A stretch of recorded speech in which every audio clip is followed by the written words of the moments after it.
สบายดีน้องๆผู้ที่เข้ามาเบิ่งสองของบนชาแนลนะมื้อนี้เฮามาเปลี่ยนเรียนรู้เกี่ยวกับสมพลกัน2เนาะตัวนี้ก็เป็นรูปร่างของสมพลกัน2เนาะ ax กำลัง2บวก bx บวก c เท่ากับ0เนาะสูตรที่เฮานำใส่หลายเนาะในการแก้สมพลกัน2ก็ที่จริงมันก็มีหลายแหละแต่ว่าบ้านน้อยจะมานำเสนอเกี่ยวกับสูตรแดนต้านี่เนาะแดนต้าจะเท่ากับ b กำลัง2ลบให้ c ac เนาะถ้าเกิดว่าค่าแดนต้านี่ใหญ่กว่า0มันจะมี2ใจผลถ้าว่าแดนต้าเท่า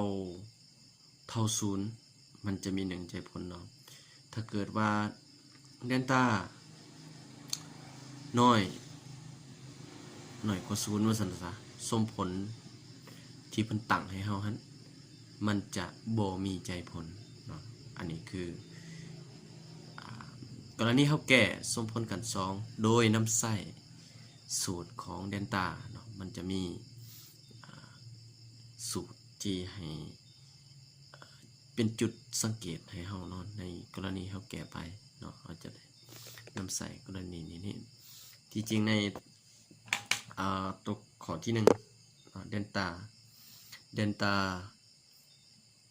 ใหญ่กว่า0จะมี2ใจผลมันจะมีถ้าว่าเฮาแกะรายละเอียดมันก็มี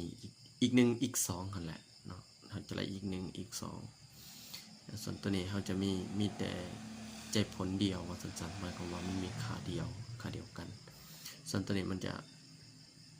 เดนต้ามันน้อยกว่า0มันจะบ่มีใจผลถ้าว่า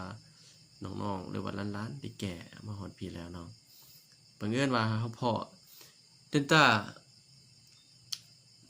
น้อยกว่า0ก็แสดงว่าเฮาบ่ต้องแกะต่อก็ได้เนาะเฮาสามารถเว้าได้เลยว่าสมผลนี้บ่มีใจผลโอเค